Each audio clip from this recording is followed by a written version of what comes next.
Quero falar sobre o poder da fé, o poder do nome de Jesus, o poder da entrega, o poder da concordância.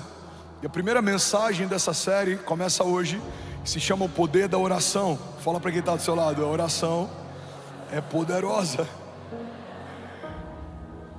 Tem poder quem ora, tem intimidade quem ora, tem relacionamento quem ora, tem discernimento quem ora, tem governo quem ora, se antecipa quem ora.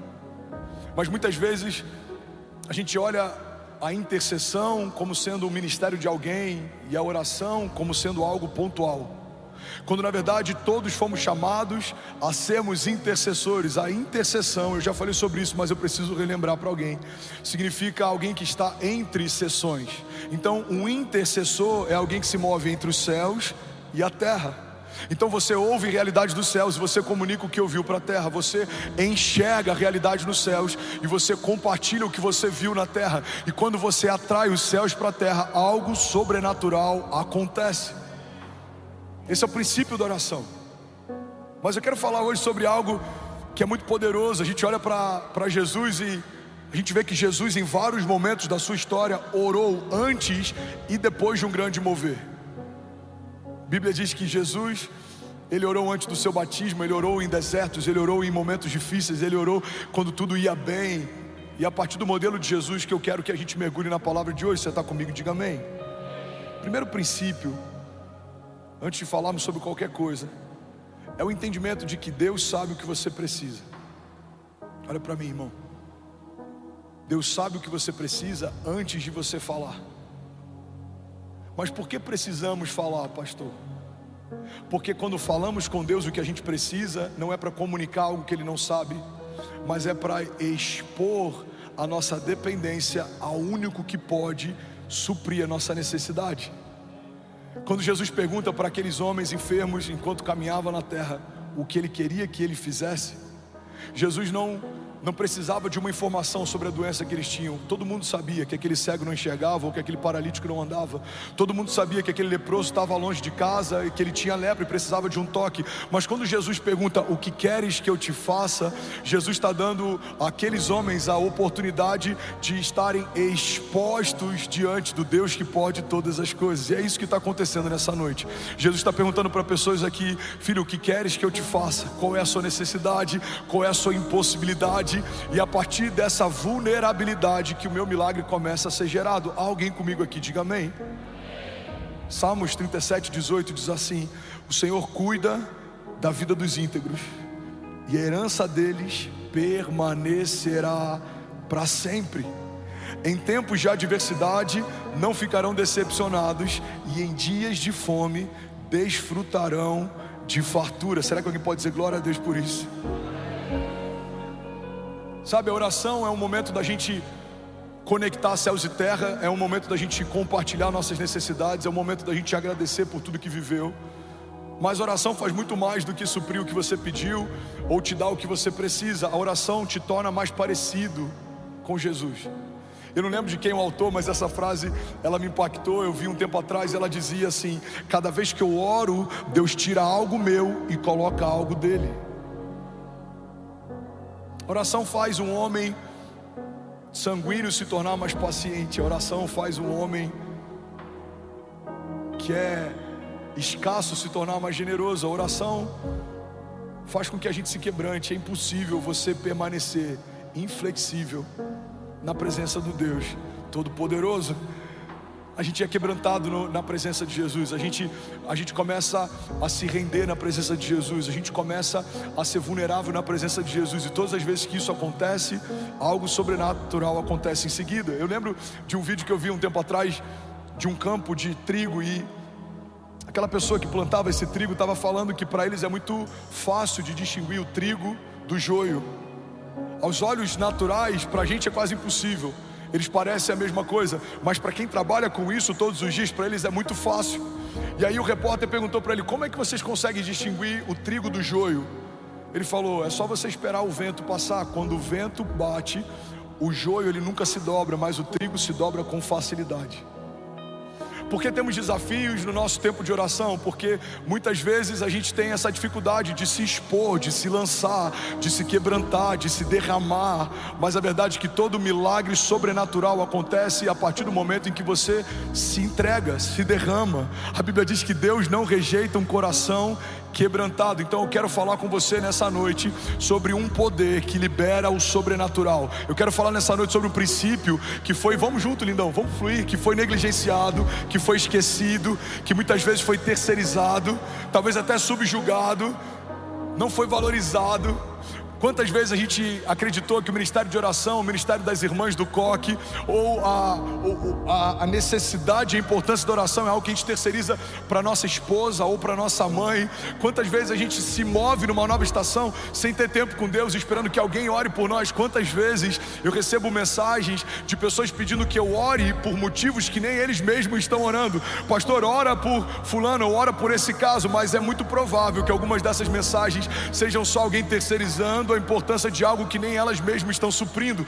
Mas a Bíblia fala a respeito de homens de Deus que tinham tempo com Deus, e porque tinham tempo com Deus, viveram coisas que homens naturais não viveram. A Bíblia diz que José ouviu dos céus o que ninguém tinha ouvido, por isso ele governou no seu período, no seu tempo. A Bíblia diz que havia uma seca eminente e os magos não conseguiram decifrar o sonho que o faraó havia tido. A Bíblia diz que os sábios e toda a corte não conseguiu decifrar o sonho que Faraó havia tido, mas quando um jovem que ouviu os céus, ouviu o sonho de Faraó, para ele foi muito fácil discernir o que ele estava sonhando, porque quem ouve os céus governa na terra. A Bíblia fala que Davi era um homem de Deus, que estava cuidando do rebanho do seu pai. Não decidiram chamá-lo no dia em que um novo rei seria ungido, mas Deus mandou chamá-lo, porque era ele quem Deus queria ungir. E a Bíblia diz que Davi era aquele que tocava a harpa para Saul. Davi era aquele que acalmava o espírito do rei quando ele estava conturbado, porque só dá para você derramar sobre alguém aquilo que você carrega.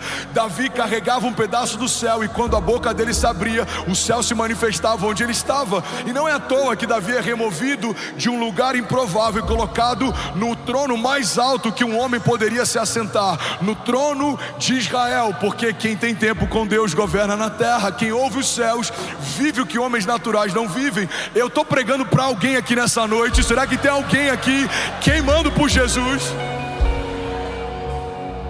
Agora, quem não ouve os céus anda em círculos, gasta tempo com coisas que não liberam o nosso destino ou que não apontam para o nosso futuro. Quem não ouve os céus demora décadas para viver algo que com Deus poderia viver em anos. Quem não ouve os céus está sempre dependente da palavra profética de alguém que ouve. Quem não ouve os céus está sempre consultando profetas como se fossem videntes, ou está sempre em busca de uma migalha de alguém sendo liberada durante 40 minutos de uma pregação no domingo, porque não tem tempo secreto durante a semana. Quem não ouve os céus se torna consumidor e não filho, se torna cliente e não parte da igreja. Quem não ouve os céus, irmão, assiste milagres, mas não consegue liberar nenhum. Quem não ouve os céus até crê que Deus faz algo, mas não crê que Deus vai fazer na sua própria vida. Quem não ouve os céus tem medo do futuro, tem medo do inferno, tem medo dos demônios, tem medo da inveja, tem medo dos levantes. Mas quem ouve os céus pode declarar com autoridade: mesmo que eu ande pelo vale da sombra da morte, mal nenhum eu temerei, porque tu, Senhor, estás comigo. Podem 1000 cair ao meu lado, 10.000 à minha direita, mas eu não serei atingido. Alguns confiam em carros, outros confiam em cavalos, mas nós confiamos no Deus da nossa salvação. Alguém comigo aqui, pelo amor de Deus, diga amém. A Bíblia diz que os ímpios fogem sem que haja ninguém a persegui-los, mas os justos são ousados como um leão. Você vê a diferença de quem tem tempo com os céus e de quem não tem tempo com os céus, de acordo com a forma como eles reagem ao dia mau.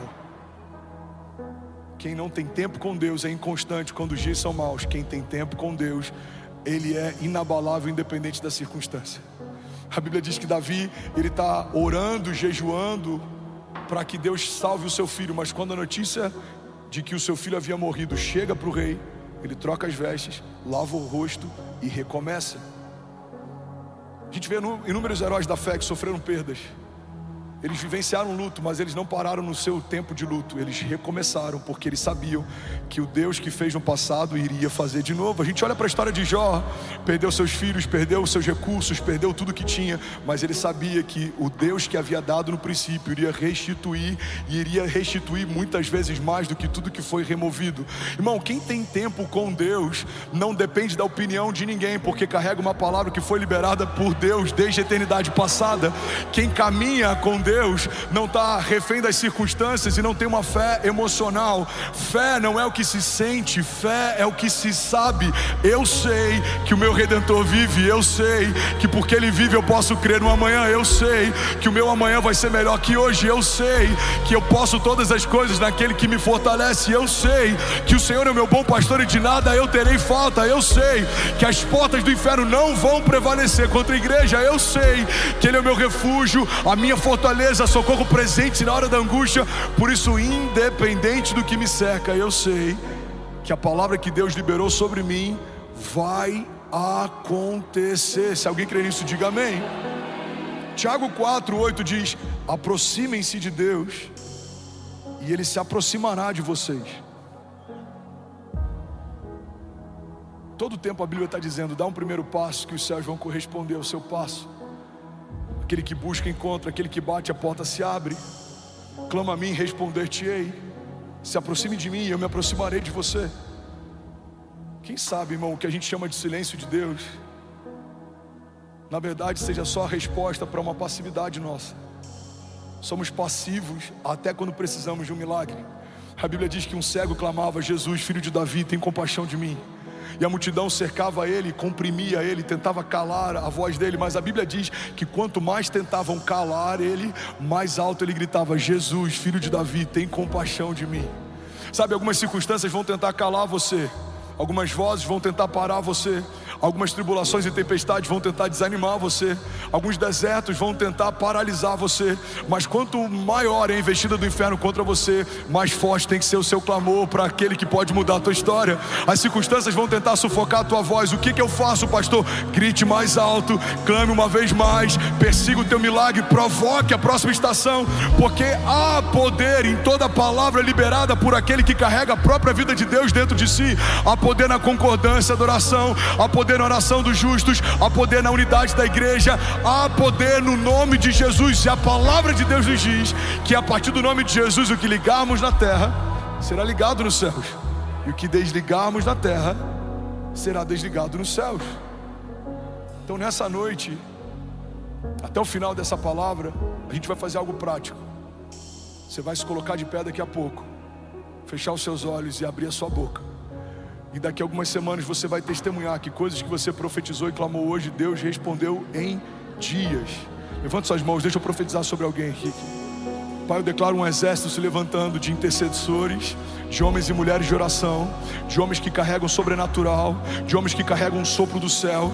A gente vai falar de palavras de vida e não de morte. Falaremos de bênçãos e não de maldição. Falaremos de futuro e não de passado. Falaremos de promessas e não de propostas. Falaremos de coisas dos céus e não de levantes do inferno. Falaremos de coisas que acrescentam e não de coisas que nos roubam. Falaremos de coisas que nos animam e não de coisas que nos abatem. Falaremos da promessa que Deus tem para a nossa vida e não da promessa que Deus tem para a casa do lado. Falaremos daquilo que Deus está nos pedindo para fazer e não teremos tempo para falar daquilo que Deus está fazendo com alguém ao nosso redor. Falaremos daquilo que Deus nos comunicou no secreto até que se cumpra, e quando se cumprir, Deus vai nos falar coisas novas. Nos moveremos debaixo de uma palavra, assim como o povo se movia debaixo da nuvem. Não vamos para nenhum lugar que a palavra não nos direcione, não faremos nada que a palavra não nos peça para fazer. Se Deus não disser, não iremos, mas se Ele falar, nós avançaremos com ousadia. Quando Ele nos pedir, nós daremos. Quando Ele falar avance, avançaremos. Quando Ele falar corra, correremos. Quando Ele falar creia, nós creremos. Mas se os céus estiverem em silêncio, perseguiremos um novo som do céu até que Ele venha. Nós cremos, os céus não estão paralisados, porque Deus não é como deuses feitos por mãos humanas, que tendo olhos não veem, que tendo bocas não falam, que tendo mãos não tocam. Não, Deus é um Deus de verdade, que gera milagres de verdade. liberdade. E nós somos o seu povo que se chama pelo seu nome, e nós nos humilhamos, e nós nos arrependemos, e nós clamamos. E a tua palavra diz que se fizermos isso, o Senhor ouvirá dos céus e nos dará respostas. O Senhor mudará nossa sorte, sarará nossa terra. Pai, eu declaro em nome de Jesus uma igreja forte na oração, uma igreja que se move no secreto, uma igreja que carrega a autoridade dos céus. E quando a gente abre a nossa boca, algo sobrenatural não vai acontecer. Algo sobrenatural já aconteceu. Se você crê nisso, irmão, você pode dar um brado de liberdade no seu lugar. Jesus. Como se for para Jesus, você pode fazer melhor. Aleluia. Aleluia. Alguém feliz com Jesus ainda, diga amém. Sabe, Jesus orou no seu batismo, Lucas 3:21. Quando todo o povo estava sendo batizado, Jesus também o foi. E enquanto ele estava orando, o céu se abriu. Uma das maiores incoerências da nossa geração é que desejamos céus abertos, mas permanecemos com a nossa boca fechada. A Bíblia diz que enquanto Jesus ora, os céus se abrem. A Bíblia diz que enquanto Jesus ora, algo acontece. Irmão, Jesus está no seu batismo e ele não deixa de orar. A Bíblia diz que depois que ele é batizado, o Espírito é derramado sobre ele. O Espírito então leva Jesus 40 dias para o deserto para orar. Não tem nenhuma estação que Jesus entre que não seja marcada por oração antes e no final dela. A Bíblia diz que Jesus orou nos desertos, Lucas 5:16. Ele, porém, retirava-se para os desertos e ali orava. A Bíblia diz que Jesus orou a noite inteira antes de escolher os discípulos. E a minha pergunta é: como queremos tomar decisões importantes sem consultar a Deus, se o próprio Jesus não abrir a mão desse recurso? Irmão, Jesus, o Verbo encarnado, o próprio Filho de Deus, parte da Trindade, estava desde o princípio. João diz que no princípio ele era o Verbo estava com Deus, o Verbo era Deus. Todas as coisas foram feitas por meio dele, sem ele nada do que foi feito se fez. O autor e consumador da nossa fé, o maravilhoso conselheiro, Deus forte, Pai da eternidade, Príncipe da paz, está orando incessantemente antes de escolher os seus discípulos, porque ele não fazia nada que ele não tinha visto o Pai fazer, e ele não falava nada que antes ele não tivesse ouvido o Pai falar. Mas quantas vezes a gente assina contratos ou entra em sociedades, a gente toma decisões ou acessa portas sem que Deus tenha nos dado respostas? A pergunta que a gente precisa fazer nessa noite é: se o próprio Jesus não se movia sem antes ter uma palavra de Deus, como a gente ousa se mover sem que Ele fale? Olha o que a Bíblia diz, Lucas 6:12. Em um daqueles dias, Jesus saiu para um monte a fim de orar, e passou a noite orando a Deus. Ao amanhecer, chamou seus discípulos e escolheu 12 deles, a quem também designou como apóstolos. A Bíblia diz que Jesus orou antes da multiplicação dos pães e peixes. Isso é uma coisa extraordinária, porque a gente vê várias vezes Jesus orando e agradecendo antes do milagre acontecer. Dinâmica da fé fala a respeito de celebrarmos antes do milagre acontecer, porque celebrar depois que aconteceu é óbvio, mas celebrar antes de acontecer é fé. Uma mulher estéril que celebra o filho antes de saber que está grávida, uma família quebrada financeiramente que celebra o novo de Deus antes de um novo contrato chegar, um casal que se divorciou, mas já celebra a boda de casamento, mesmo que o marido ainda não tenha voltado para casa, pais que celebram a restauração de um filho viciado, mesmo que ele ainda não tenha aberto mão de um vício. Irmão, isso é fé. A fé é trazermos à existência coisas que não existem, é tratar coisas que não são como se já fossem. A Bíblia diz que Jesus, antes de multiplicar o pão, já agradece pela multiplicação. João 6,11 diz assim: então Jesus tomou os pães e deu graças e os repartiu entre os que estavam sentados, e tantos quanto queriam comeram, e o mesmo ele fez com os peixes. Mas a Bíblia também diz, que Jesus orou depois da multiplicação. Mateus 14, 23. Tendo despedido a multidão, subiu sozinho ao monte para orar, e ao anoitecer estava ali sozinho. Alguém pode dizer glória a Deus por isso? Irmão, olha para mim, pega isso aqui. Todo tempo de secreto gera recompensa pública. Jesus ora quando ninguém vê. O que ele faz no dia seguinte, todos veem. Jesus ora no deserto enquanto ninguém vê. Quando ele começa a operar em milagres, todo mundo vê. Jesus ora antes dos pães serem multiplicados. Depois que os pães são multiplicados, ele se separa para orar também. Jesus ora antes de ser batizado, enquanto é batizado, e depois de ser batizado também. Jesus ora antes de escolher os discípulos, e quando ele está quase entregando o seu espírito nos seus minutos finais de vida também. O que vemos na vida de Jesus, muitas vezes, é uma vida de poder sobrenatural, mas o que não percebemos na vida de Jesus é que esse poder sobrenatural não é causa, é consequência. É uma vida de oração, gera poder sobrenatural que opera milagres. A igreja anseia por viver milagres, sinais e maravilhas, mas para isso precisamos ter uma vida firmada em oração. Paulo diz que a oração no Espírito, ela é infrutífera para a nossa mente, ou seja, ela não gera nenhum entendimento racional, mas ela edifica o nosso espírito. É como se o Espírito de Deus testificasse ao nosso espírito a respeito das coisas de Deus. Em outro momento a Bíblia diz que essa oração são como gemidos inexprimíveis. Tem coisas que você nem sabe que precisa, mas o seu espírito sabe. Tem coisas que você nem sabe que estão preparadas para você, mas o Espírito de Deus sabe. E quanto mais você tem tempo com Deus, mais sensível você vai ficando a respeito das coisas de Deus. Sabe uma das características que a oração desenvolve na gente? Algo que a gente chama de impressão no Espírito. Você entra no lugar e você sabe, esse lugar não está legal. Você entra numa casa, você já sabe, o ambiente aqui não está legal.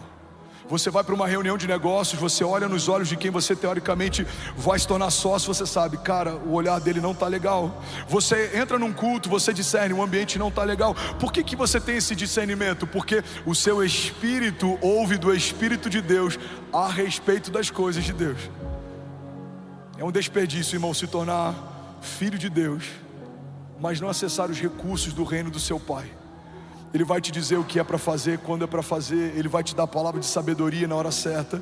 Ele vai te dar discernimento de motivações, de atmosferas, de ambiente. A Bíblia diz que o sábio a todos discerne, mas por ninguém é discernido.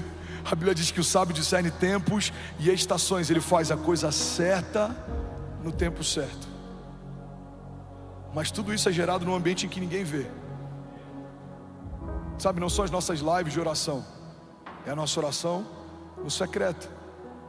É quando ninguém ouve o teu choro, é quando ninguém ouve o teu clamor, é quando ninguém ouve a tua oração. É nesse momento que existe algo poderoso sendo gerado nos céus. A Bíblia diz que os céus recompensam o nosso tempo de secreto. Alguém está comigo? Diga amém. Jesus orou ensinando a oração do Pai Nosso, Lucas 11:1. A Bíblia diz assim: certo dia Jesus estava orando em um determinado lugar, e tendo terminado, um dos seus discípulos lhe disse: Senhor, ensina-nos a orar, como João ensinou os discípulos dele. Então Jesus disse: quando vocês orarem, digam assim, vamos ler junto? Pai, santificado seja o teu nome, e venha o teu reino. Dá-nos cada dia o nosso pão cotidiano. Está em qual versão? Está na versão... Bota na versão NVI, por favor, meu lindo. Eu acho que está na versão Almeida, deve ter uns 60 anos. Eu estou brincando, mas é sério. Volta lá, por favor, lindão. Lucas 11:1, versículo 1. Certo dia Jesus estava orando em determinado lugar. Onde é que ele estava? Orando de novo. E tendo terminado, um dos seus discípulos lhe disse: Senhor, ensina-nos a orar, como João ensinou aos discípulos dele. Versículo 2. Então Jesus lhes disse: quando vocês orarem, digam: Pai, santificado seja o teu nome, e venha o teu reino. Dá-nos cada dia o nosso pão cotidiano. Perdoa os nossos pecados, pois também perdoamos a todos os que nos devem, e não nos deixe cair em tentação. E algumas versões diz: mas livra-nos do mal. Amém. A oração do Pai Nosso é uma oração que muitas vezes a gente ora junto antes de um jogo de futebol. A gente vê a seleção brasileira orando antes de uma partida importante, mas muitas vezes a gente ora de forma automática. A oração do Pai Nosso carrega os princípios mais poderosos do reino de Deus, porque fala a respeito de dependência e de reconhecimento da pessoa de Jesus e da autoridade que o Pai carrega. Santificado seja o teu nome, venha a nós o teu reino, seja feita a tua vontade. O pão nosso de cada dia nos dai hoje, perdoa as nossas ofensas, não nos deixa cair em tentação. A oração do Pai Nosso coloca a criação no seu devido lugar e coloca o Deus Criador no seu devido lugar também. Quando você ora segundo esses princípios, você reconhece que se não for o Senhor, você não pode nada. Se não for o Senhor, eu não tenho o que comer. Se não fosse o perdão de Deus, eu não tenho nem como perdoar. Se não fosse a vontade de Deus, eu não tenho como me mover. A oração do Pai Nosso é uma oração que foi ensinada por Jesus e carrega alguns princípios que são fundamentais no reino de Deus. A gente vê Jesus ensinando a oração do Pai Nosso, mas a gente também vê Jesus orando na ceia. Mateus 26 diz assim: quando comiam, Jesus tomou pão e abençoando, o partiu e o deu aos seus discípulos e disse: tomai e comei, isso é o meu corpo. E tomando o cálice, dando graças, deu então para eles dizendo: bebei dele todos vocês. Jesus, ele ora em todos os momentos, e inclusive ele ora na cruz e no Getsemane. Mateus 26:36 é um dos momentos mais pontuais dos evangelhos. Alguém está comigo aqui ainda? Diga amém. Versículo 36 diz assim: então chegou Jesus com eles a um lugar chamado Getsemane e disse a seus discípulos: assentai-vos aqui enquanto eu vou orar. Versículo 39, indo um pouco mais adiante, prostrou-se sobre o seu rosto, orando e dizendo: meu Pai, se é possível, passe de mim esse cálice, mas todavia não seja como eu quero, mas como tu queres. Versículo 42, indo então uma segunda vez, Jesus orou dizendo: Pai meu, se esse cálice não pode passar de mim sem eu beber, que seja feita a sua vontade. Versículo 44, e deixando-os de novo, foi orar pela terceira vez, dizendo as mesmas palavras.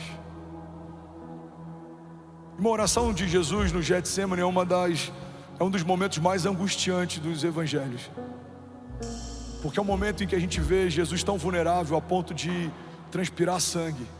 Jesus está angustiado, ele sente uma angústia mortal. Jesus sabe que pela primeira vez ele vai ser desconectado da Trindade. Jesus sabe que vai deixar de ser justiça de Deus e vai se tornar pecado.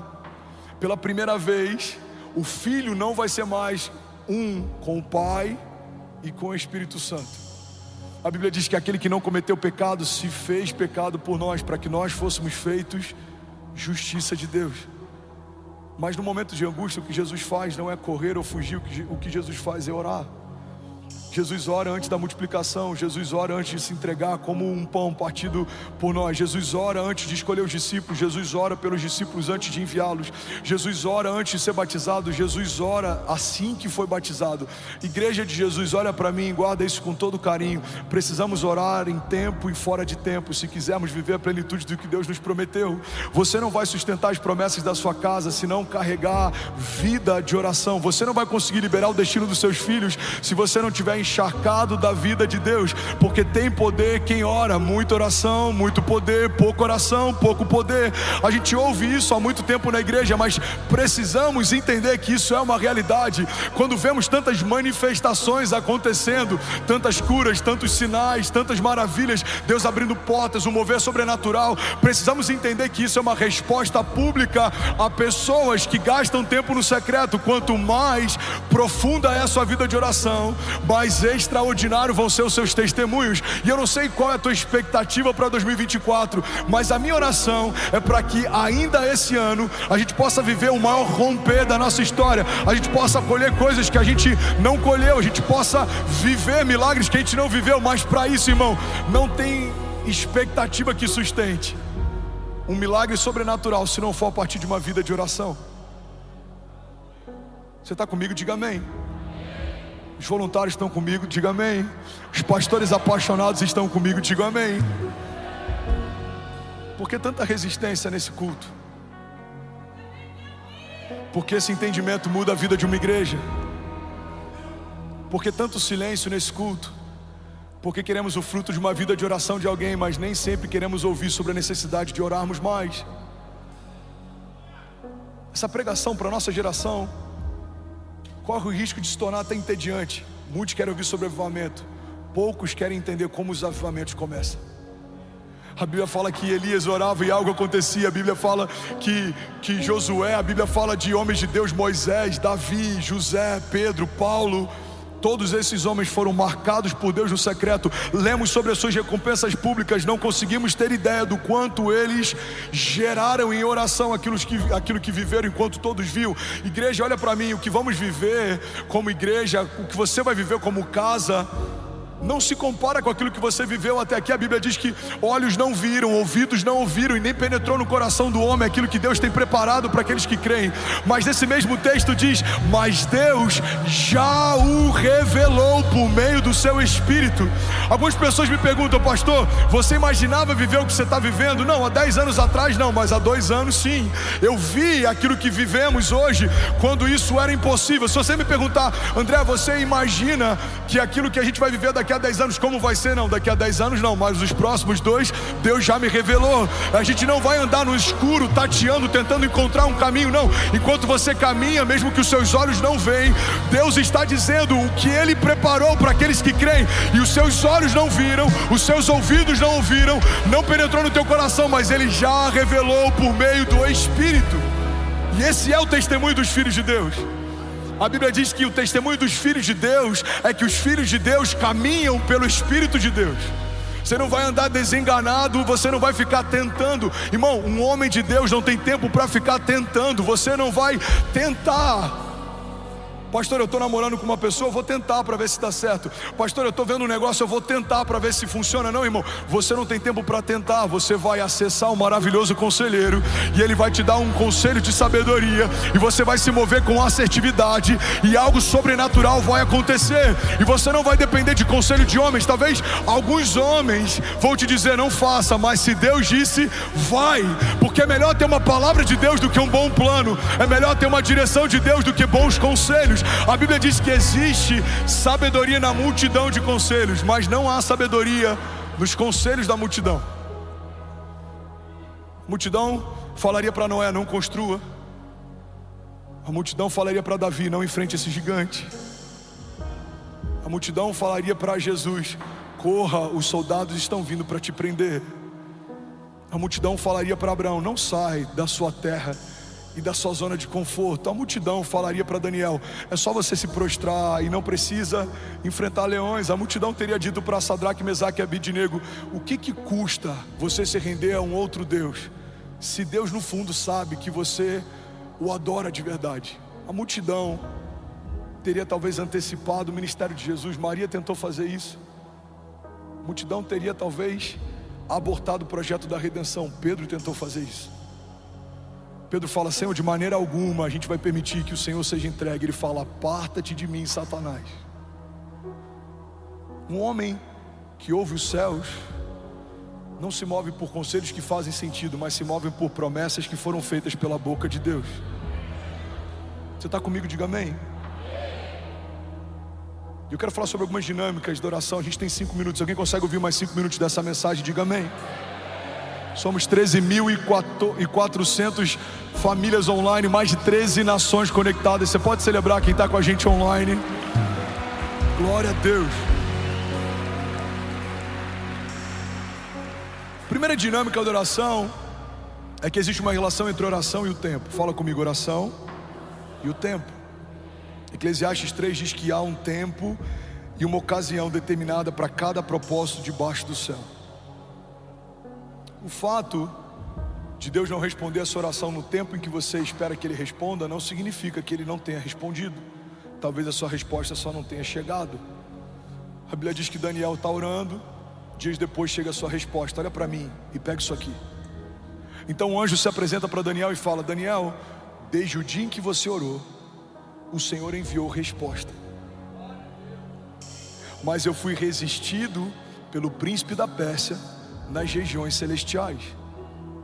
Ou seja, Dias depois a resposta chega, mas desde o dia em que Daniel clamou, a resposta foi enviada. Vou falar isso de novo e alguém incendiado por Jesus desse lado esquerdo vai pegar essa chave. No mesmo dia em que Daniel ora, Deus responde, mas dias depois a resposta chega. É como uma mulher grávida, uma mulher estéril que não pode gerar, pode receber a vida no seu ventre da noite para o dia, mas o bebê não vai nascer no dia seguinte. Você precisa esperar o tempo da gestação. Sabe, o fato de você não tocar ainda em alguns milagres não significa que eles já não sejam realidade. Deus já enviou algumas respostas, Deus já respondeu algumas dúvidas e inquietações, Deus já está movendo algumas realidades, Deus já está abrindo algumas portas. Irmão, eu creio que enquanto a gente está aqui, Deus já está curando algumas enfermidades, Deus já está visitando alguns ventres. Vamos, eu quero profetizar sobre alguém. Enquanto estamos aqui, Deus já está removendo do coração de pessoas projetos que Ele não se alegra, ideias que não foi Ele quem deu, mas Deus também está confirmando no coração de pessoas lugares, sociedades, negócios, projetos que é o Senhor quem te deu. Ele está dizendo: filho, fui eu quem fiz, fui eu quem abri, fui eu quem te deu. Avance, creia, não tenha medo, não tenha medo, eu sou contigo, eu estou com você. Essa porta fui eu quem abri, essa sociedade fui eu quem propus, essa empresa fui eu quem te dei. Porque a porta que Deus fecha, ninguém abre, mas a porta que Deus abre, irmão, ninguém fecha. E quem caminha com Deus sabe que é melhor uma porta fechada por Deus do que tentar forçar uma porta que Deus nunca abriu. É melhor você ter algo que Deus retirou de você do que tentar retirar de Deus algo que Deus disse que não é mais para esse tempo. Tem lugares que você amava estar, Deus mandou você sair, você não sabe por quê, mas você não ouvia conversas que Deus ouviu, você não viu coisas que Deus viu. Tem lugares que você amava estar, pessoas que você queria com você, mas o próprio Deus retirou. Por quê, pastor? Porque Ele sabe daquilo que você não sabe, Ele vê aquilo que você não vê. Talvez no seu tempo presente não faça sentido algumas renúncias, mas no seu tempo futuro elas vão fazer todo sentido.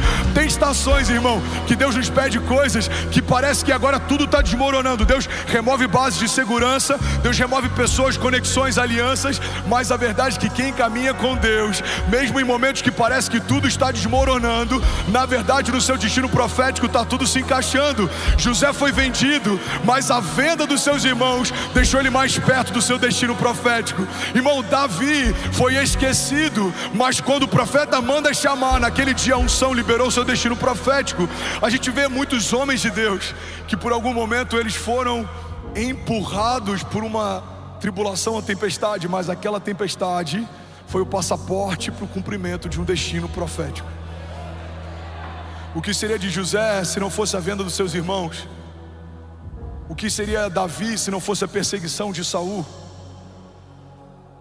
O que seria Moisés se não fosse o genocídio de uma geração? Será que os braços da filha de Faraó teriam recebido Moisés se aquele menino não precisasse fugir da morte lançado num cesto? Será que José falaria para o copeiro e para o padeiro a respeito de revelação de sonhos se não estivesse no mesmo cativeiro em que eles estavam? Empurraram José para o seu governo. Glória a Deus pelo cesto que carregava Moisés no rio. A mulher que iria pegá-lo minutos depois liberaria sobre ele realeza. Glória a Deus pelas minhas tribulações e faltas, porque a doença de 2017 me deu autoridade para ministrar sobre enfermos. Glória a Deus pelos desafios que a gente passou quando não tinha direito o que comer, porque isso me deu liberdade para tirar famílias da rua e liberar sobre elas um destino profético. Glória a Deus pelas perseguições ministeriais e homens fortes que tentaram apagar o meu nome, porque eu permaneci fiel e o próprio Deus soprou o meu nome em lugares em que alguns desses homens não têm mais acesso, não podem entrar. Glória a Deus, irmão, pelas lutas e tribulações que, como Paulo diz, são leves e momentâneas, mas elas estão gerando em nós uma glória eterna que pesa mais do que todas elas. Glória a Deus pelos testes, porque são eles que nos promovem. Glória a Deus pelas faltas, porque são elas que fazem a gente reconhecer o que de fato importa. Quando todas as nossas bases são removidas, a gente se lembra que tudo que a gente precisa a gente já tem. Jesus Jesus, o autor e consumador da nossa fé. Ele é poderoso para restituir o que foi roubado. Ele é poderoso para te dar o que tentaram tirar de você. Mas para isso você precisa, irmão, ouvir os céus. Talvez ao seu redor as palavras são palavras de desânimo, de cansaço, de morte, mas as palavras que Deus tem para você são palavras de vida e de eternidade. Talvez alguém perto de você vai dizer: 2024 é o ano mais desafiador da nossa empresa. Mas alguém que ouve os céus precisa se levantar e declarar: não, 2024 é o ano de aceleração sobrenatural. Nunca vimos o que veremos a partir de agora. Talvez alguém na tua família vai dizer: eu nunca vi um ano tão difícil, com tantos desafios. Alguém precisa se levantar nessa casa e dizer: não, 2024 é um ano da dupla honra de Deus. Os céus estão abertos e nada vai faltar. Vamos, alguém comigo? Não vai faltar unção, não vai faltar recurso, não vai faltar direção, não vai faltar alegria, não vai faltar saúde, porque alguém que ouviu os céus está comunicando à terra: é tempo de viver milagres, é tempo de se levantar, é tempo de fluir em dons, sinais e maravilhas. Igreja de Jesus, levanta e resplandece. Alguém comigo aqui?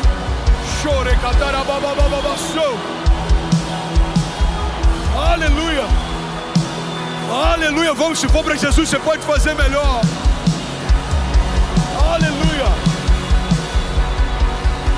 Você vai chegar na sua segunda-feira, e quando você ouvir algo que não coopera com o que Deus te falou, você precisa combater o que ouviu.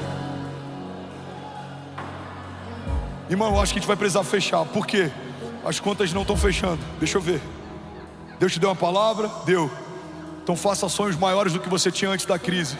Porque se foi Deus quem te deu essa empresa, é Ele quem vai fazer ela superar qualquer tribulação. Você está com desafios no casamento? Creia, o Deus que abençoou essa aliança é o Deus que vai manter essa aliança de pé. Você não vai pensar como seria se você se divorciasse. Você vai pensar: aonde faremos as bodas no próximo ano? Vamos, alguém comigo?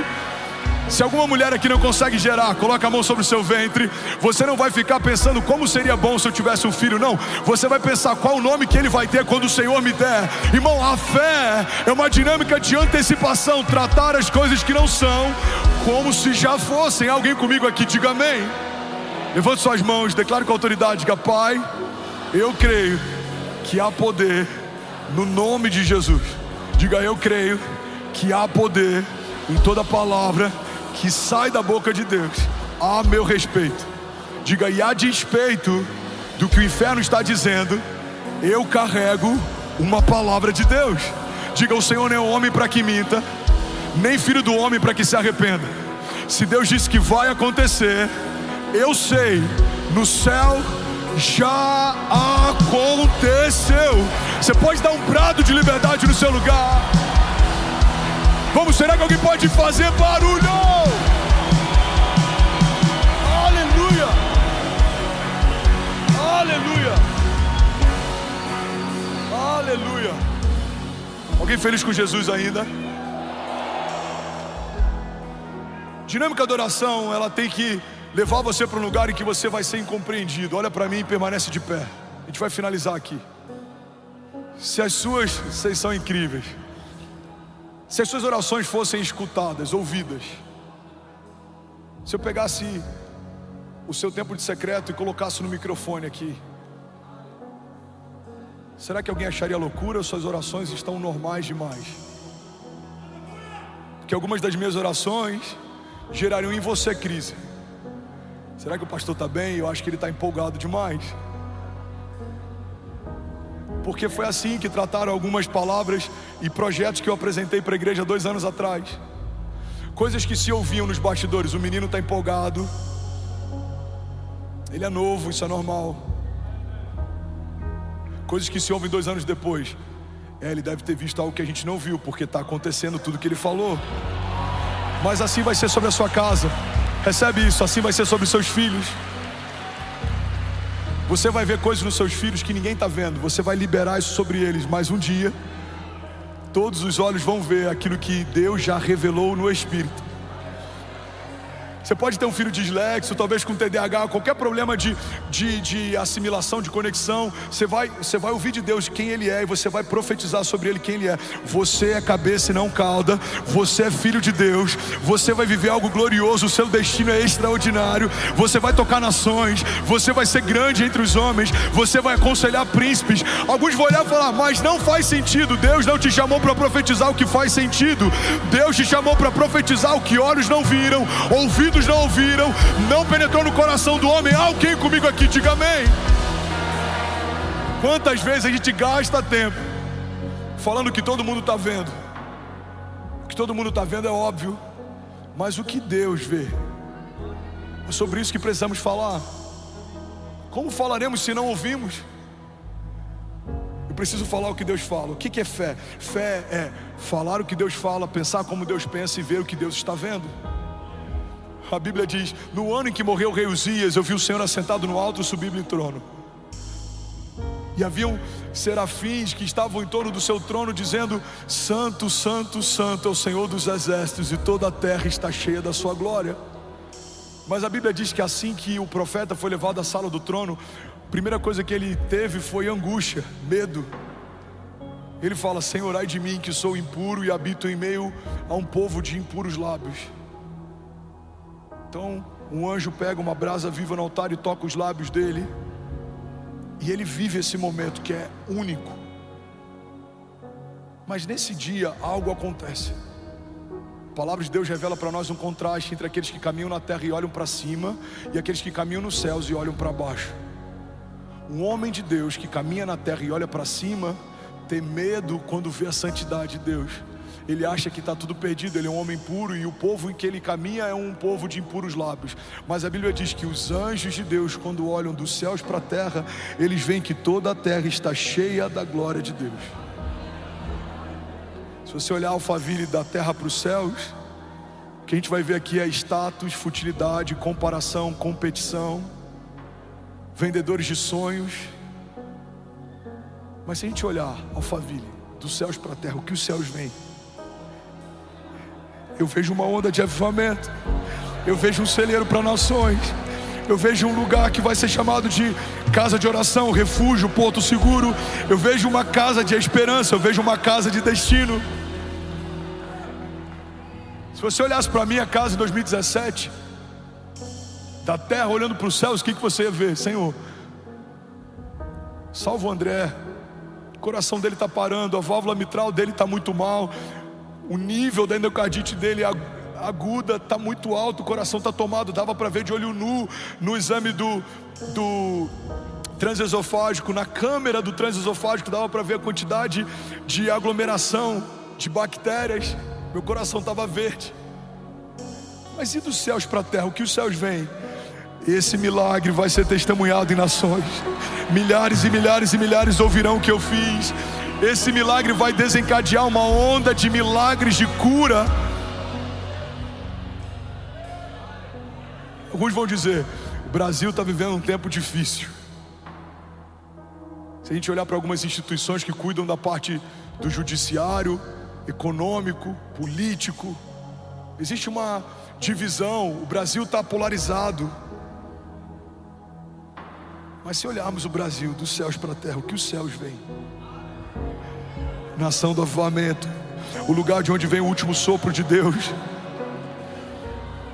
um lugar que Deus separou, inclusive dentro da América Latina, com uma linguagem única, para que possa liderar uma onda de avivamento que vai tocar nações. Aqueles que transportam brasas, aqueles que exportam brasas, aqueles que carregam fogo sobre os seus ossos, aqueles que têm fome por mais de Deus.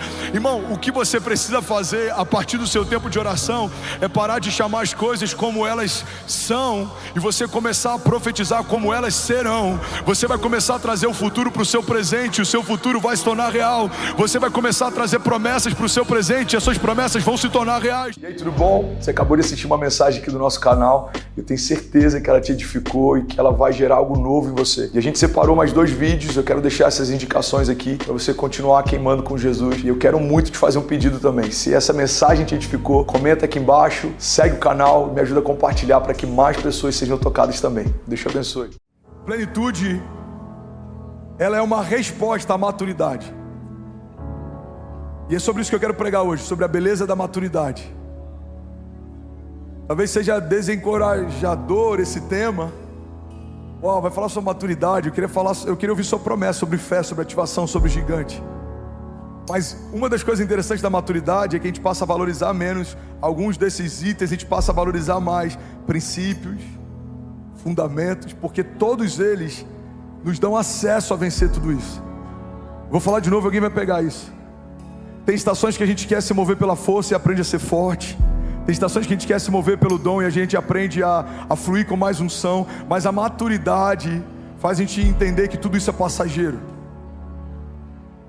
Eu tenho 35 anos, sou relativamente jovem, mas tenho 3 filhos. Já passei por despejo, falência, humilhação, perseguição. Eu sei o que é ter uma esposa grávida e a despensa vazia. Eu sei o que é plantar igreja e a conta de luz cortada. Eu sei o que é ser perseguido por quem você honrou. Eu sei o que é ter que abrir mão de tudo quando está tudo confortável. Você planta uma igreja, estabelece, e quando está tudo bem, você começa a usufruir do conforto. Deus remove como se puxasse o seu tapete e te leva para um novo nível. E o que isso tem me ensinado? A maturidade tem me ensinado, irmão, que consciência, entendimento, fundamento, revelação é muito mais importante do que ser usado. Você sabe por quê? Porque o uso é temporário. Homens são usados para homens, mas nos céus ninguém vai precisar do seu dom de cura, porque ninguém vai precisar mais ser curado. Nos céus ninguém vai precisar da sua unção profética de revelação, porque tudo já vai ser revelado. Nos céus ninguém vai precisar mais do seu pastoreio, porque existe um bom pastor que vai pastorear todos nós. Nos céus ninguém vai precisar do nosso mover apostólico, porque não tem mais igrejas sendo plantadas ou fundamentadas. Uma única igreja gloriosa, cantando santo, santo, santo é o Senhor dos exércitos. E toda a terra está cheia da sua glória. Vai estar junto num só coral, numa só voz. Alguém está comigo? Diga amém. Eu aprendi, e a maturidade que eu tenho hoje não se compara com a maturidade que eu vou ter, mas também não se compara com a maturidade que eu já tive. Talvez alguns vão dizer, pastor, 35 anos, quer falar sobre maturidade? Não, irmão. A maturidade tem me ensinado que quanto mais a gente cresce em maturidade, mais a gente entende que não sabe nada. Quando a gente é jovem, acha que sabe tudo, quer dar opinião sobre tudo, e a maturidade faz a gente falar menos, ouvir mais. A maturidade faz a gente buscar coisas que no início a gente negligenciava. Eu preguei aqui sobre especialistas em Deus. Eu falei sobre Davi. A maior graça que havia sobre Davi não era o fato dele ter sido forjado para batalhas. Davi era um guerreiro porque precisava guerrear, mas Deus não chamou ele fundamentalmente para ser um homem de guerra. Deus chamou ele para ser rei. E por que ele batalhava? Porque ele precisava batalhar. Essa é a diferença entre meninos e homens. Meninos fazem o que querem fazer, homens fazem o que precisa ser feito. Está comigo? Então Davi não carregava como favor e graça as suas habilidades de luta, apesar de lutar. Davi não carregava como centro da sua história e do seu legado habilidades em guerras, apesar de guerrear. Irmão, guarda isso, olha para mim. Você vai ter características que vão ser formas de Deus te usar, mas não é sobre isso que se resume a sua história. Eu não quero chegar nos céus e ser conhecido como alguém que tinha boas ideias para plantar campos, ou alguém que era empreendedor e tinha uma visão de futuro. Não, não, não. Eu vou chegar como filho. Todos chegaremos como filhos. O que a gente faz vai trazer para nós galardão, mas quem a gente é o que importa. Você está comigo? Diga amém. Então não se perde. Eu vou abrir alguns parênteses, mas a gente vai voltando para a linha de raciocínio e vai dar tudo certo, amém? Então qual que era a graça de Davi? Não era o que ele fazia, embora o que ele fazia apontava para o que ele era. As duas coisas não caminham separados. Pedro pescava peixes, Jesus chama ele para pescar homens. É a mesma dinâmica, mas agora de uma forma diferente. Pedro inclusive vive algo interessante, porque todos nós que pastoreamos precisamos ser antes uma ovelha, amém? O salmista entendeu isso. Davi, ele era pastor, mas ele aprendeu a ser ovelha. Ele diz, o Senhor é o meu pastor e de nada eu terei falta. Todo pastor precisa ser ovelha. Eu vi isso de um amigo numa mesa e isso explodiu a minha cabeça. Ele falou, você sabia que Pedro, antes de ser pescador, ele se tornou peixe? Eu falei, irmão, que heresia é essa? Pedro virou peixe? Ele falou, Lembra daquele dia que ele afundou? Ele está dentro da água. Então Jesus estende as mãos e tira ele do mar e traz ele para fora. Para ele se tornar um pescador de homens, alguém precisou pescá-lo também. Todas as vezes que Pedro pescasse um homem, trazendo o melhor dele para fora, ele estava fazendo o que fizeram com ele um dia que ele estava afundando.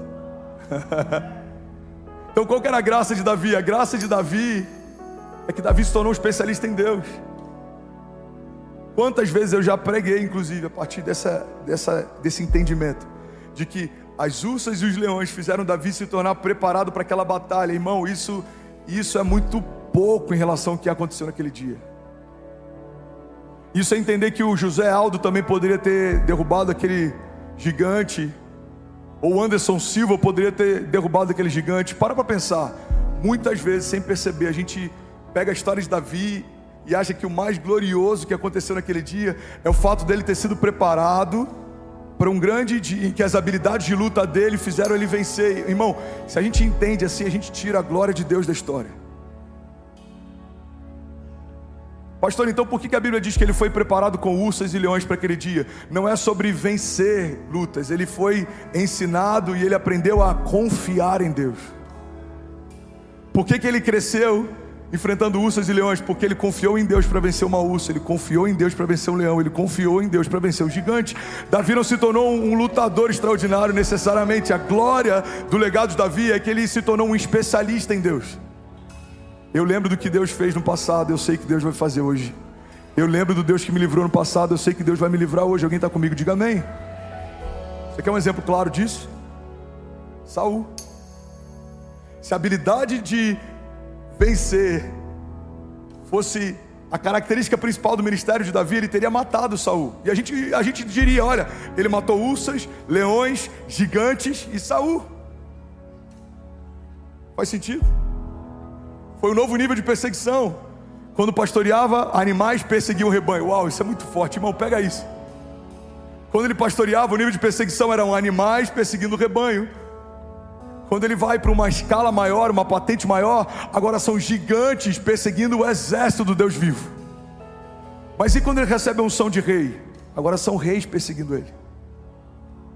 Para cada nova patente que você recebe, novas patentes de retaliação vão tentar parar você. Porque no início te paravam com animais, ou pelo menos tentavam, depois com gigantes. Mas se você assumiu a estatura de rei, reis vão te perseguir. Faz sentido sim ou não? Então a maturidade, irmão, faz, em primeiro lugar, a gente entender que não é sobre a força de Davi, é sobre o Deus de Davi. Não é sobre a habilidade de lutar de Davi, é sobre a habilidade de confiar de Davi. Por isso ele é um homem segundo o coração de Deus, porque ele confia em Deus, ele espera em Deus, ele depende de Deus. Irmão, olha para mim. A Bíblia fala que até os moços tropeçam e caem, se cansam. Mas aqueles que esperam no Senhor, aqueles que confiam no Senhor, voam alto como águias. A palavra está dizendo o tempo inteiro que é sobre maturidade, revelação, consciência. Não é sobre o teu ímpeto de fazer, não é sobre a tua vitalidade ou vigor para fazer. Da mesma forma, o oposto também é uma realidade. Não é porque somos velhos que nos tornamos maduros. No ministério eu conheci alguns meninos de 60 anos. Eu conheci alguns meninos de 70 anos. Nunca conseguiram honrar o que Deus fez na nova geração. Não viveram nada na sua e não usufruíram do que Deus estava fazendo na nova. A maturidade, irmão, ela tem várias características. Uma das características da maturidade é que a gente começa a valorizar o que realmente é importante. A gente começa a colocar no seu devido lugar aquilo que não é. Maturidade faz a gente ficar mais centrado, a maturidade faz a gente ficar mais temente, a maturidade faz a gente ficar mais conectado a princípios e fundamentos do que a emoção. Quando a gente é novo na fé, qualquer arrepio a gente já entende que é Deus. Quando a gente é maduro na fé, por mais que a gente possa estar arrepiado, a gente quer algo a mais. O que tem além do arrepio? O que tem quando as luzes se apagam? O que sobra quando o culto acaba? Maturidade, irmão, é uma das chaves do ministério de Davi, da história de Davi. E é sobre isso que eu quero pregar nessa manhã. Você está comigo? Diga amém. Davi era um homem segundo o coração de Deus. Ele aprendeu a se tornar um especialista em Deus. Agora, sabe o que é interessante? Na nova aliança, a gente tem uma nova perspectiva de maturidade. Segundo a nova aliança, segundo a dinâmica da nova aliança, a partir da perspectiva da nova aliança, a maturidade está ligada ao seu nível de revelação de quem Deus é. Está ligado ao seu nível de revelação de quem Jesus é. E logo, isso está ligado ao nível de revelação de quem você é. Porque, irmão, pega isso. Todas as vezes que você tem uma nova medida de revelação de quem Deus é, Deus te dá uma nova medida de revelação de quem você é. Vou falar de novo e alguém vai pegar isso aqui. Todas as vezes que você acessa um novo nível de revelação de quem Deus é, Deus te dá acesso ao novo nível de revelação de quem você é. Pega isso. Foi assim com Pedro. Jesus fala, olha, alguns estão dizendo que eu sou um profeta. Outros dizem que eu sou Elias, outros dizem que eu sou fulano, beltrano.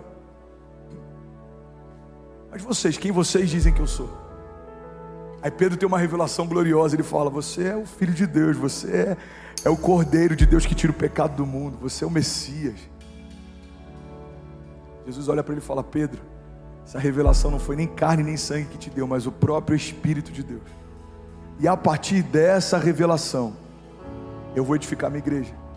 Pedro, você é rocha, Petros. E olha que interessante isso. Você está comigo? Diga amém. Algumas religiões entenderam que Pedro era a pedra fundamental da igreja.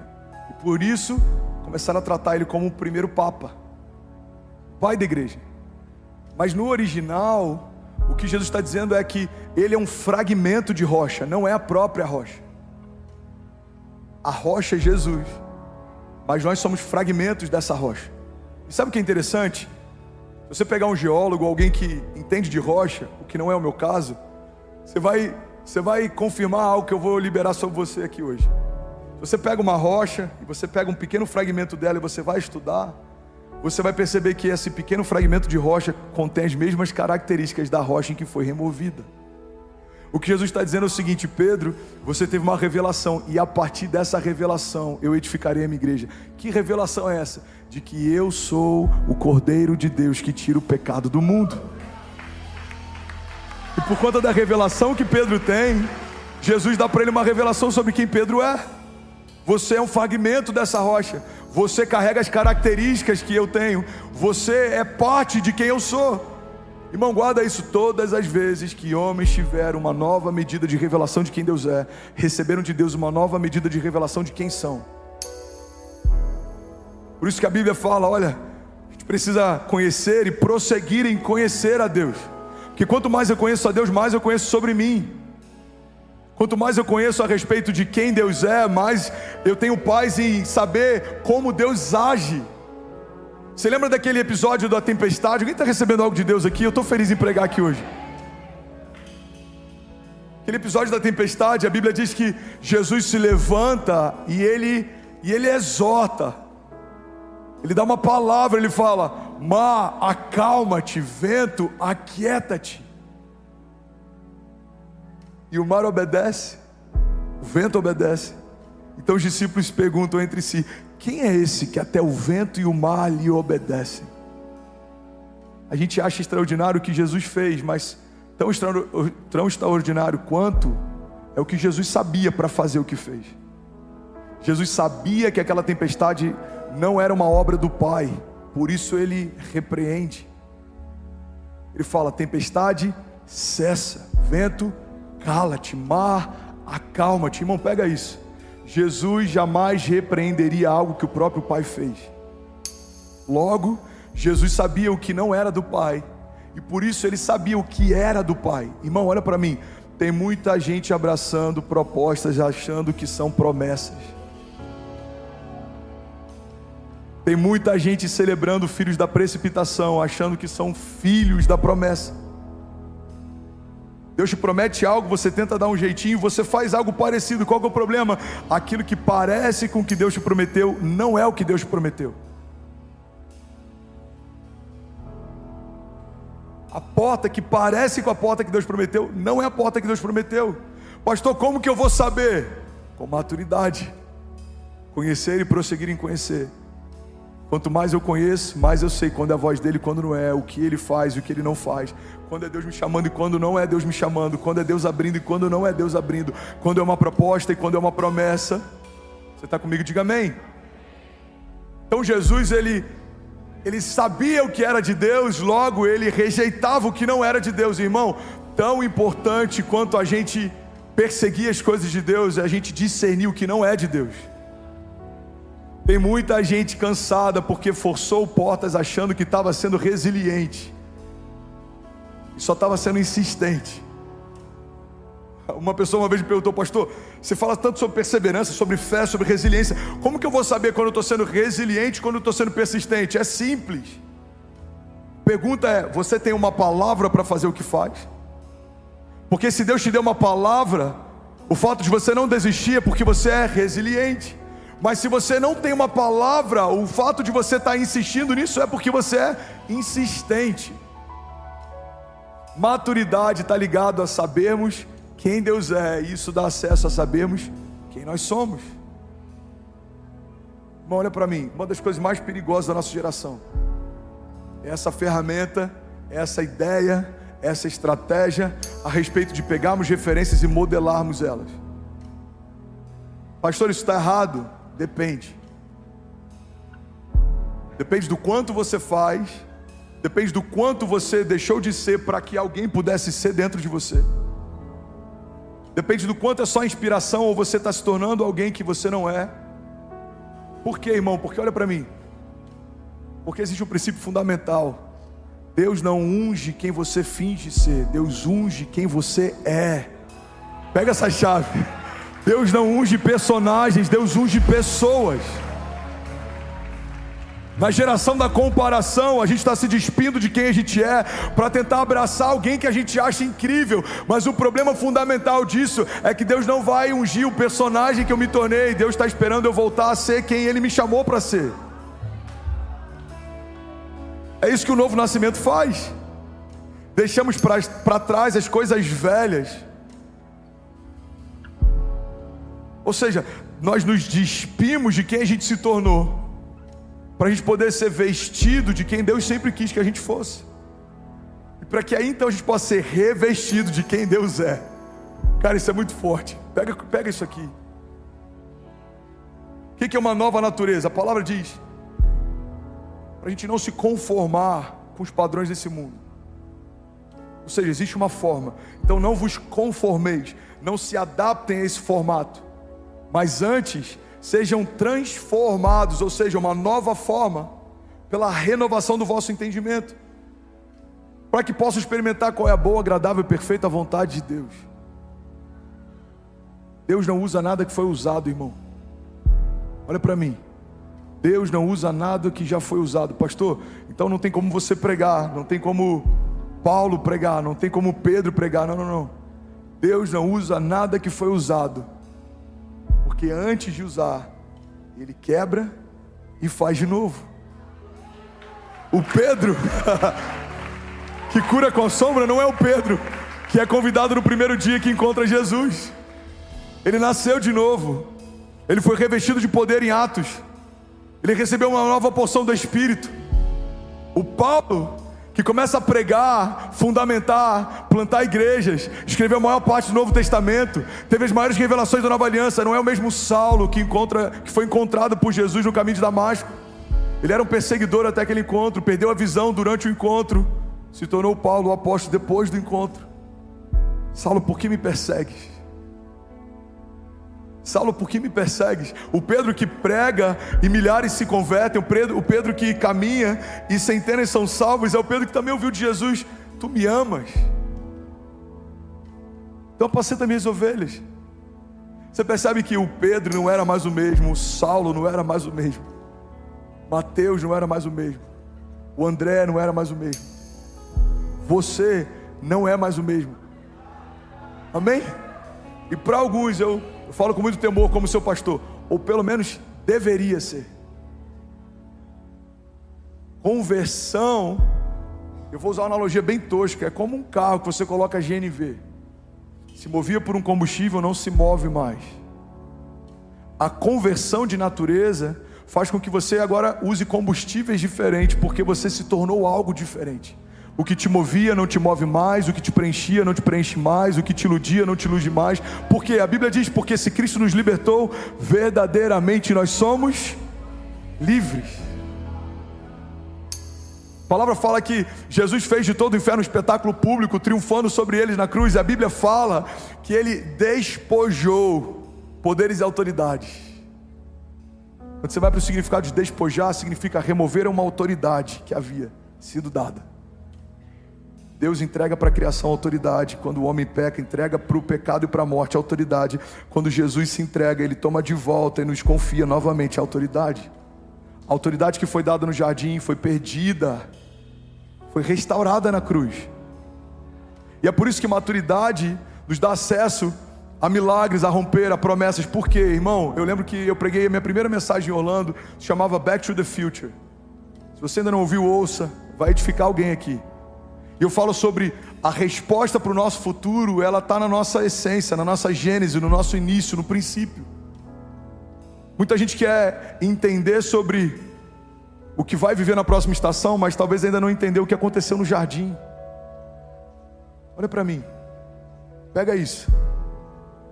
Redenção significa resgate, ou seja, algo que foi resgatado, restaurado, retomado, ressignificado, refeito. Logo, se eu quero saber tudo que eu tenho em Jesus como herança, tudo que eu tenho em Deus como promessa, eu preciso saber tudo que eu tinha e eu perdi. Quem eu era antes do pecado? O que Deus me confiou antes do pecado? Porque a graça nos coloca no lugar como se o pecado nunca tivesse existido. Você volta a ter autoridade em nome de Jesus. Você volta a ter governo sobre a criação e sobre a terra. Você volta a ter voz profética e liderança. Você volta a ter imortalidade, porque agora você se tornou um com o Pai por toda a eternidade. Você volta a ter acesso à própria vida de Deus, o fôlego que foi soprado em Gênesis, o zoe de Deus, o fôlego de vida que foi soprado sobre a criação no 6º dia, foi restaurado através de Jesus na redenção. A gente vai para Gênesis. Eu amo esses cultos que não dá nem para a gente entrar no sermão, porque Deus leva para um lugar. Você está comigo? Diga amém. A gente vai para Gênesis. A Bíblia diz que Deus fez o homem com as mãos, do pó da terra, mas ele ainda não tinha vida. Cara, isso é muito forte. Pega isso em nome de Jesus. O que a Bíblia está ensinando é que você pode ter sido feito, você pode estar de pé, mas você não necessariamente está vivo. A gente vê essa mesma dinâmica naquele momento do Vale de Ossos Secos. Ele fala para o profeta: esse Vale de Ossos Secos por acaso pode voltar a viver? Ele fala: Senhor, tu sabes. Então abre a tua boca e profetiza. E aí o profeta fala: Vale de Ossos Secos, ouçam o que diz a voz do Senhor. E aí começa a se ouvir um som de ossos se juntando a ossos, e um exército grande se levanta. Mas a Bíblia diz que então o Senhor soprou sobre eles o Espírito e eles passaram a viver. Nem todo mundo que está de pé está vivo. Nem todo mundo que está batalhando está vivo. Nem todo mundo que está funcionando está vivo. Bom, olha para mim, Deus não chamou uma igreja para funcionar. Deus chamou uma igreja para viver a vida do tipo de Deus. Alguém está comigo aqui? Alguém recebe isso aqui? Aleluia. Aleluia. Então olha que poderoso, lá em Gênesis, Deus fez o homem. E aí então ele sopra sobre o homem o fôlego de vida. Alguém lembra desse momento da história? Quando a gente vai para o original, esse sopro, esse fôlego de vida que Deus sopra sobre o homem, se chama Zoe, ou seja, a própria vida de Deus. Sabe onde a gente vê esse termo no original de novo? Com Jesus. Jesus fala: o inimigo veio para roubar, matar e destruir, mas eu vim para que tenham vida, e vida em abundância. A vida que Jesus cita nesse momento não é uma vida comum, é o Zoe, a própria vida de Deus. O que Jesus está dizendo é: a vida que o meu Pai soprou no jardim, eu vim para que seja soprada de novo em vocês. A vida que você recebeu no princípio, quando não havia pecado, eu vim para que seja soprada de novo, como se o pecado não houvesse mais. Maturidade, irmão, faz a gente entender quem Deus é. Isso faz a gente entender quem a gente é. Você que entregou a sua vida para Jesus, confessou Jesus como o seu único e suficiente Salvador, mergulhou nas águas do batismo, crê que só através dele há salvação, que ele é o caminho, a verdade e a vida.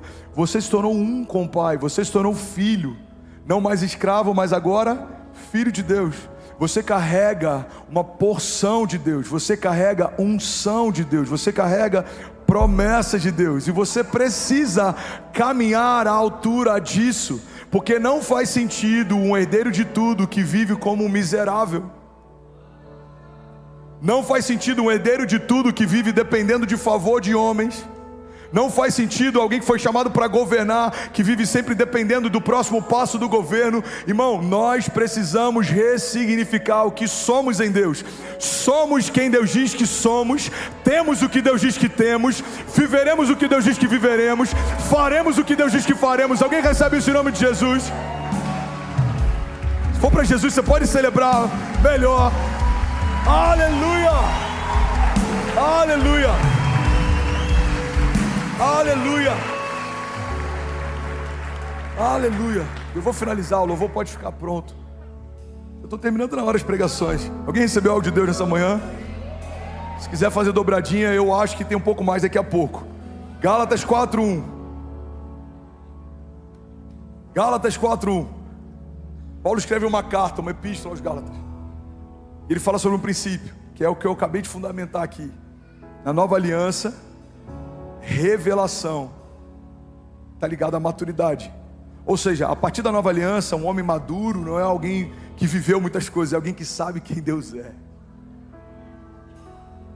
Vamos falar isso de novo. Na nova aliança, um homem maduro não é alguém que viveu muitas coisas, irmão. Não é alguém que aprendeu na escola da vida, é alguém que aprendeu na escola da fé. Um homem maduro, a partir da perspectiva da nova aliança, é um homem que sabe quem Deus é. Gálatas 4:1. Digo, porém, que enquanto o herdeiro é menor de idade, em nada difere de um escravo, embora seja dono de tudo. Enquanto o herdeiro é criança, é imaturo, ele não difere de nada de um escravo, embora seja dono de tudo. No entanto, ele está sujeito a guardiães e administradores até o tempo determinado pelo seu Pai. Assim também nós, quando éramos menores, estávamos escravizados aos princípios elementares do mundo. Mas quando chegou a plenitude do tempo, Deus enviou seu Filho nascido de mulher, nascido debaixo da lei, a fim de redimir os que estavam sob a lei, para que recebêssemos a adoção de filhos. E porque vocês são filhos, Deus enviou o Espírito do seu Filho aos seus corações, o qual clama: Abba, Pai. Assim, você não é mais escravo, mas filho. E porque você é filho, Deus também o tornou herdeiro. Você pode celebrar Jesus no seu lugar, de verdade. Aleluia! E aí, tudo bem? Você acabou agora de assistir um vídeo. Se você ainda não está inscrito, já se inscreve também no nosso canal, ativa esse sininho aqui embaixo de notificação, e toda vez que eu fizer uma live ou estiver transmitindo uma mensagem ao vivo, você vai ser um dos primeiros a saber. Mas eu deixei mais 2 indicações aqui que eu espero que façam muito sentido para você. Então já aproveita e clica para assistir a próxima mensagem, beleza? Seja bem-vindo ao time de incendiários, e eu espero de verdade que essas mensagens mudem a sua vida como elas têm mudado a minha também. Até a próxima. Valeu. Romanos 12:1 diz: Eu rogo-vos, pois, irmãos, pelas misericórdias de Deus, que apresenteis o vosso corpo por sacrifício vivo, santo e agradável a Deus, que é o vosso culto racional, e não vos conformeis com este século, mas transformai-vos pela renovação da vossa mente, para que possam experimentar qual é a boa, agradável e perfeita vontade de Deus. Alguém pode dizer glória a Deus por isso? A gente tem mais de 7.500 famílias online no nosso primeiro culto. Você pode celebrar cada família online. Aleluia.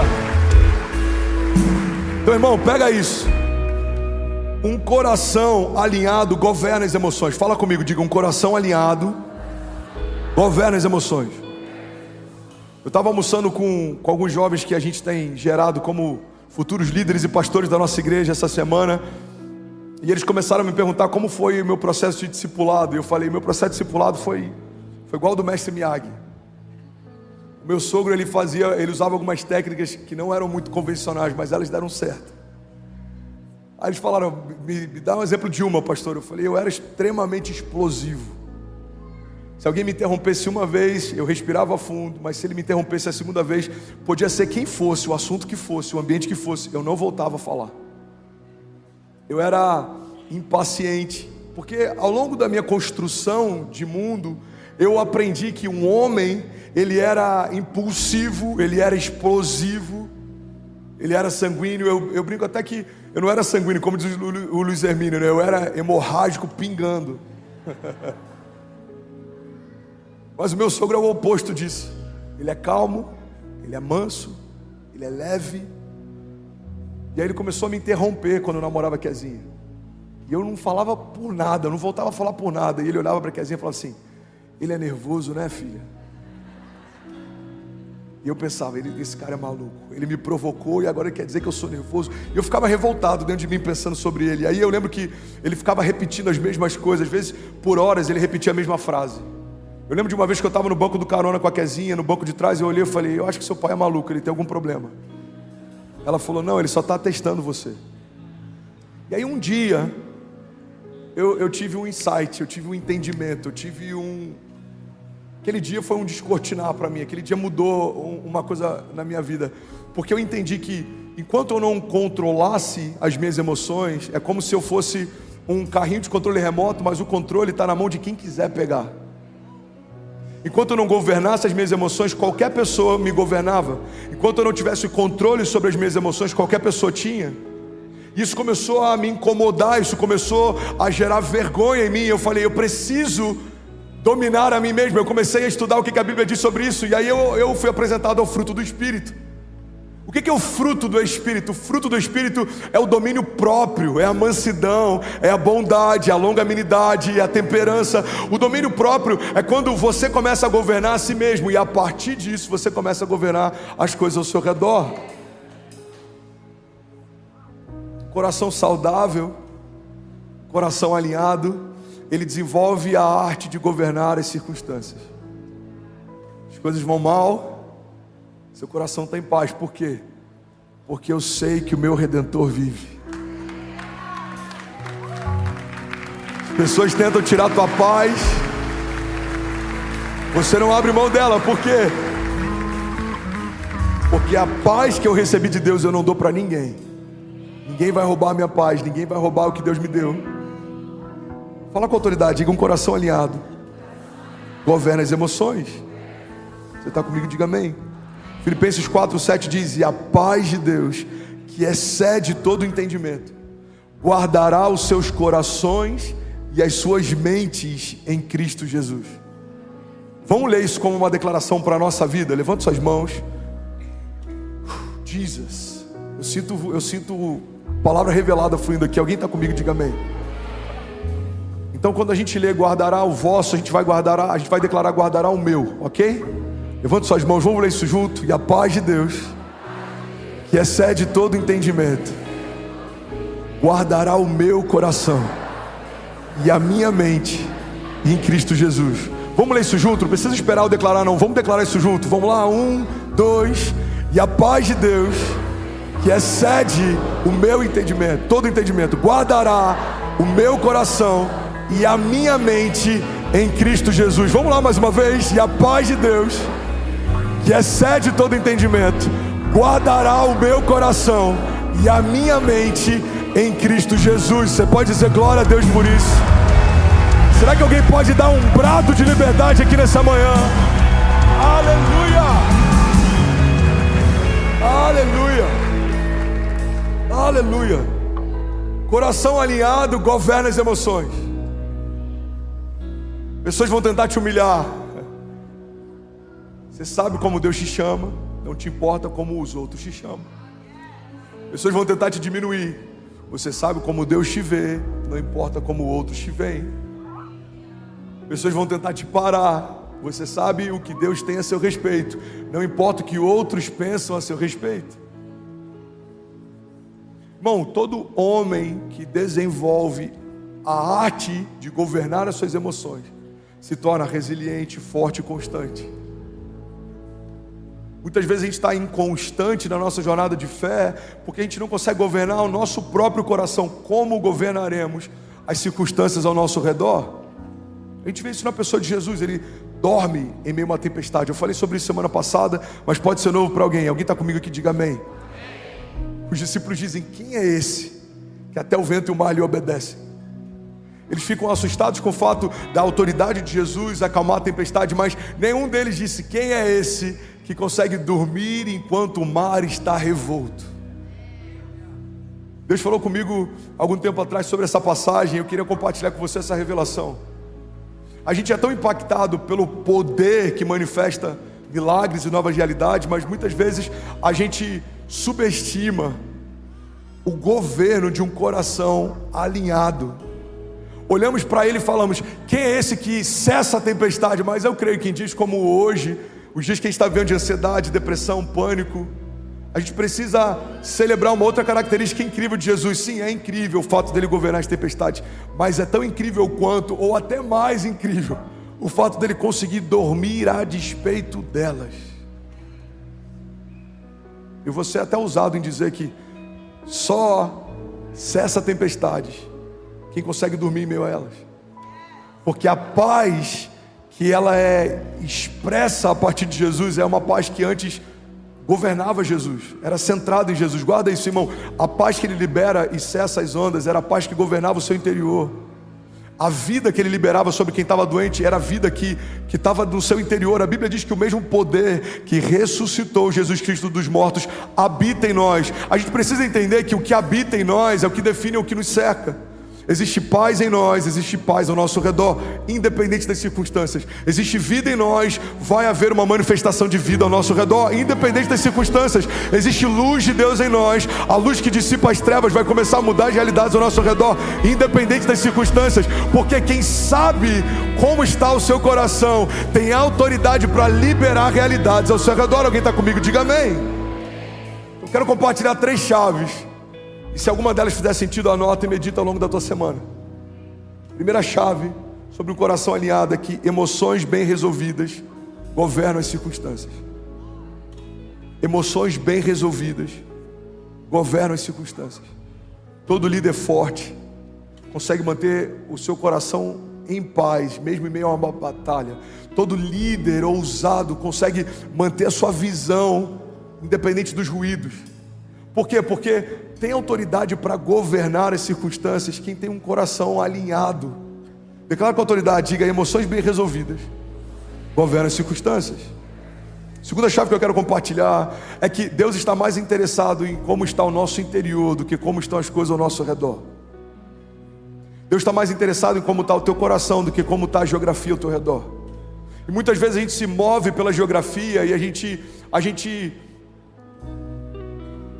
desconsidera. Está faltando a palavra agora, mas eu já disse isso para vocês. O culto da manhã para mim é como se fosse de madrugada. Normalmente eu vou dormir quando você está acordando, então para mim o esforço está aqui. Eu estou me sentindo uma vigília, amém? Você está comigo? Diga amém. Negligencia. Obrigado, Jesus. Eu esqueci o que eu estava falando. Eu lembrei da palavra, esqueci o que eu estava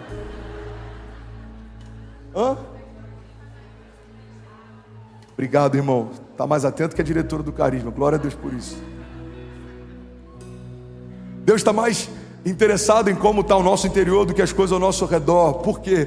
Porque muitas vezes a gente se move mais pela geografia do que pela forma como o nosso coração está. Então tem gente que se moveu para Alphaville porque aqui tem boas oportunidades. Tem gente que se moveu para a América porque a América tem boas oportunidades. Tem gente que se moveu para uma outra cidade porque lá está tendo boas oportunidades. Tem gente que escolheu a formação que vai fazer porque agora esse mercado ele tem uma projeção de boas oportunidades. Irmão, quem se move por oportunidade está sempre refém das circunstâncias. Eu pastoreei jovens no interior do Rio de Janeiro quando estava na iminência de ser lançada uma usina de combustível lá. Eu não vou lembrar agora qual que é o nome, mas eu sei que foi um dos maiores empreendimentos da área de petróleo que o Brasil já viu. E muita gente que era pastoreado por mim na época, começou a buscar a formação de acordo com uma projeção de mercado. Eles não amavam o que faziam, eles não tinham uma palavra para fazer o que faziam, eles não tiveram uma clareza para fazer o que faziam, mas alguém disse que aquele mercado tinha uma grande chance de prosperar. O que acontece? Aquela refinaria fechou e muita gente se formou em algo que nunca mais exerceu. Irmão, ou a gente se move por uma palavra, ou a gente se move pela geografia. Ou a gente se move por uma palavra, ou a gente se move pelas oportunidades. Ou a gente se move pela palavra, ou a gente se move pela economia. A gente precisa entender que governar as nossas emoções nos dá um nível de autoridade que a gente começa a governar as circunstâncias. Eu não dependo mais do clima, eu não dependo mais da geografia, eu não dependo mais das opiniões, eu não dependo mais da aprovação. Mas estão dizendo, tanto faz o que dizem, eu sei o que Deus diz a meu respeito. Mas eles pensam, tanto faz o que pensam, eu sei o que Deus pensa a meu respeito. Mas os seus inimigos estão se levantando. Irmão, todos eles se levantam para cair, já foram colocados debaixo dos meus pés. A gente é menos circunstancial quando as nossas emoções estão equilibradas. Alguém está comigo? Diga amém. Terceira chave é que as tempestades que acontecem dentro são mais prejudiciais do que as tempestades que acontecem do lado de fora.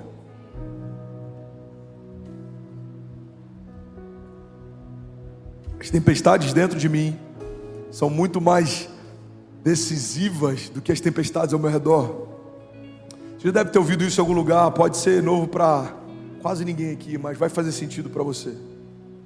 Irmão, todos os navios que afundaram foram cercados pela mesma quantidade de água dos navios que continuam navegando.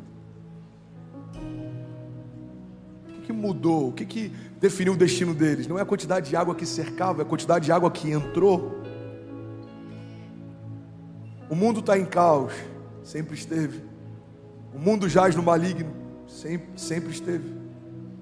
Desde a queda, a gente viu a maldade se multiplicando, a gente viu a iniquidade se multiplicando. A economia está vivendo um momento difícil, é cíclico. Então a gente precisa entender que o que vai mudar, o que vai afetar o destino da minha casa, não é como vão as coisas, é como vai o meu interior. Eu permaneço em paz, a palavra de Deus é o que me guia, o sangue de Jesus é o que me cobre, a vida de Deus é o que me garante, as promessas de Deus é o que me sustenta. Alguém está comigo? Diga amém. Tudo bem? Você acabou agora de assistir um vídeo. Se você ainda não está inscrito, já se inscreve também no nosso canal, ativa esse sininho aqui embaixo de notificação e toda vez que eu fizer uma live ou estiver transmitindo uma mensagem ao vivo, você vai ser um dos primeiros a saber. Mas eu deixei mais 2 indicações aqui que eu espero que façam muito sentido para você. Então já aproveita e clica para assistir a próxima mensagem, beleza? Seja bem-vindo ao time de incendiários e eu espero de verdade que essas mensagens mudem a sua vida como elas têm mudado a minha também. Até a próxima. Valeu!